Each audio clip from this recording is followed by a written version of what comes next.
Hello, my dear parents. Hello, my dear parents. These days, I see a trend in the parents, especially the younger ones. They want to be the cool parent to their children.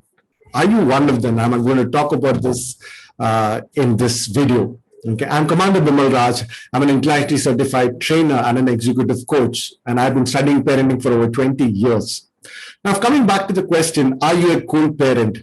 If you are a cool parent or if you are trying to be one, let me tell you that your children are in a lot of trouble, because there is nothing more dangerous in parenting than being a parent trying to get the approval of your children. Okay, now if you look at them, their world, their gadgets are cool, their idols are cool, their friends are cool, everything is around them is cool, and they don't want that cool anymore. They want parents, that is you, to be somebody beyond cool. They want somebody who's dependable, somebody who's reliable, somebody who would love them no matter what, and somebody who's going to be there for them. Okay, and coolness is not part of that.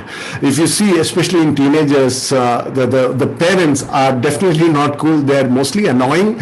They have rules and boundaries, and they expect children to live by those rules and boundaries. And rules and boundaries are kept for their safety, because they do not have the ability to conduct themselves and take consistently good decisions because their brains are not developed, especially the prefrontal cortex.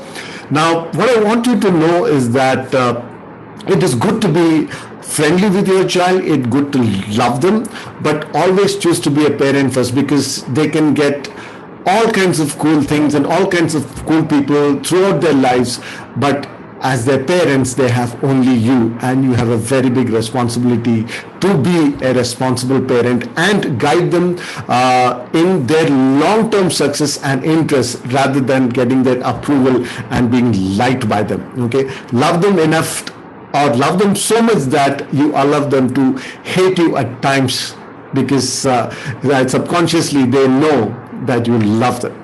Thank you.